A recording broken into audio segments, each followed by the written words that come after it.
Hey everyone, before we dive in, hit that subscribe button and stay tuned for more exciting content. In the dead of night over a contested sea, when 5 enemy Su-57s appeared on radar, hunting an American carrier group, one lone F-35C streaked off the catapult of the USS Abraham Lincoln and turned the sky into a graveyard. The pilot? Everyone on the deck thought she was just another plane captain in a blue shirt. They were wrong. Her name is Lieutenant Commander Riley "Viper" Kane, and in the next 12 minutes she rewrote what one American woman with a call sign and a grudge can do when the nation needs her most.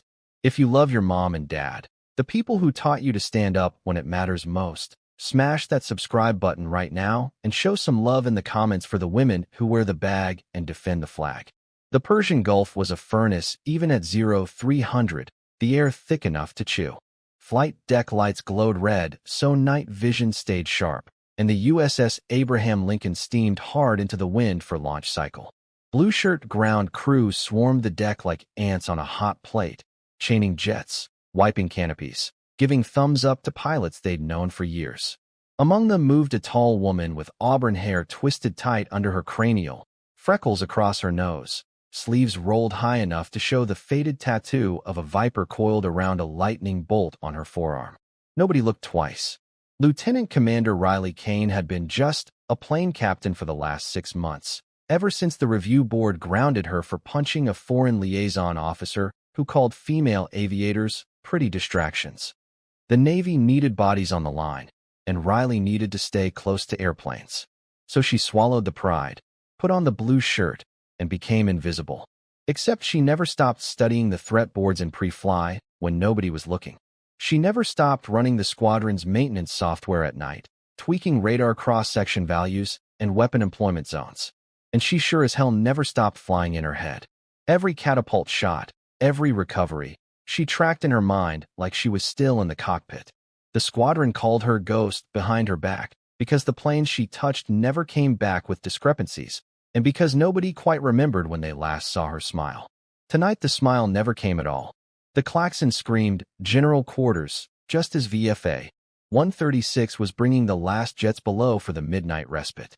Radar had 5 inbound tracks, high and fast, Su-57s out of Bandar Abbas with orders to sink the Lincoln before dawn. The air wing was caught flat-footed. Half the alert birds were down for phase maintenance. The Ready 5 had just landed and were out of gas and bullets, and the duty catapult was jammed with a broke-dick Hornet blocking the waist. The carrier's captain stared at the tactical display and felt ice crawl down his spine. They had minutes, maybe less, before those felons rolled in with hypersonic missiles. That was when a calm female voice came over the 5MC flight deck announcing system nobody remembered giving her access to. Catapult 2 is clear in 90 seconds. Request immediate launch authority for Night 31, single aircraft, Lieutenant Commander Kane. Dead silence on the bridge. The air boss spun in his chair. Who the hell is on my net? Pre-fly cameras zoomed on the waist cat. The ground crew scattered like startled birds as Riley strapped in, flipped the battery switch, and brought the Big Pratt and Whitney online with muscle memory that never left. The canopy came down. The jet director gave her a salute sharper than any he'd ever thrown. Weightboard flashed green. The catapult officer's lights spun, and the F-35 thundered down the track and clawed into the night sky with full afterburner blooming blue-white behind her. CIC erupted in cheers they instantly choked back, because the fight hadn't even started. 5 Su-57s versus 1 stealth fighter. On paper it was suicide. In reality, it was Tuesday for Riley Kane. She climbed hard to 45,000 feet, flipped the jet inverted just to feel alive again, then rolled wings level and disappeared into the black. The enemy flight split into 2 elements, one high, one low, trying to bracket the carrier with long-range R-77M missiles. Riley saw the plan before AWACS even finished the call. She turned cold, descended to wave-top height, and came in from the blind spot nobody expected, because nobody expected a single jet to be that stupid or that brave.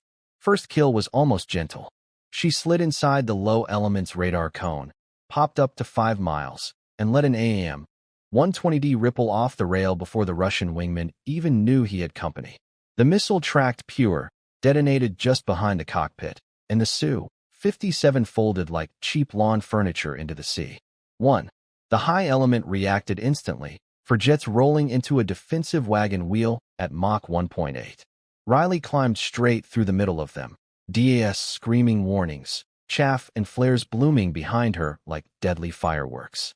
A Russian pilot got cocky, transitioned to guns, and tried to hose her down with the 30mm. Riley yanked the F-35 into a pedal turn that should have ripped the wings off, bled airspeed until the Su-57 overshot, then rolled the lift fan and stood the jet on its tail. The Russian's canopy filled her HUD. She squeezed the trigger once.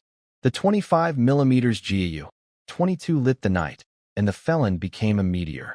2. Now it was 3-on-1, and the Russians were angry. They climbed to 60,000 feet and lit afterburners, trying to outrun and outclimb the lone American. Riley laughed inside her oxygen mask, a sound nobody heard but the jet itself. She flipped the mode switch to Beast, opened the internal bay, and let 2 AM 260 JTM hypersonics loose at Mach 5+. The missiles covered 40 miles in under 30 seconds. One Russian tried to notch. The missile corrected like it was offended. Double kill. 4. 5. Silence on the enemy frequency.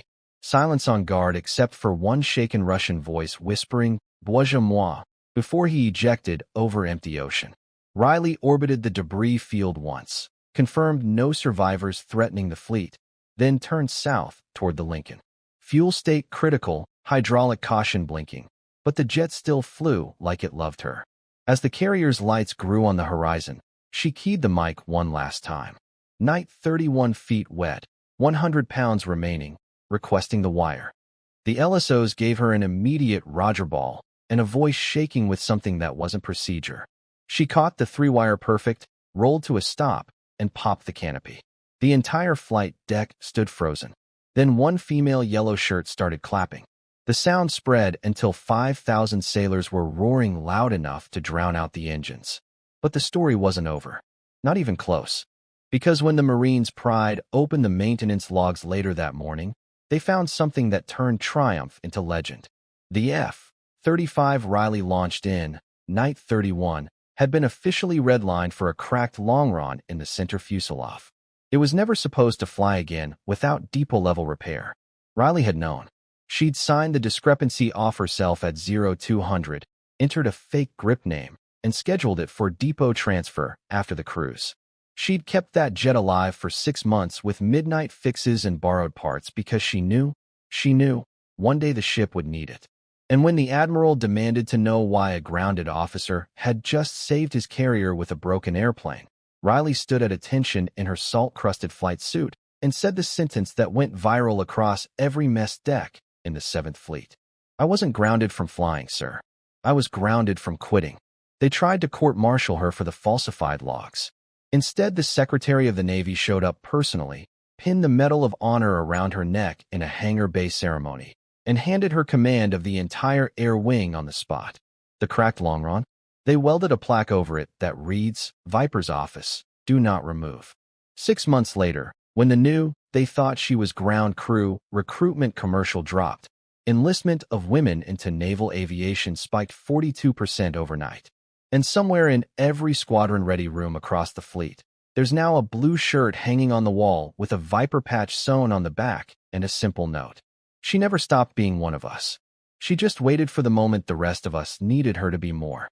That's the real story of the night one woman in a blue shirt climbed into a broken jet and reminded the world why nobody should ever underestimate the person holding the chains. Drop a comment right now and tell me what state or town you're watching from, because I read every single one, and I want to know where America's heart is beating tonight. God bless you, God bless the fleet, and God bless the ones who refuse to stay grounded. See you in the next one.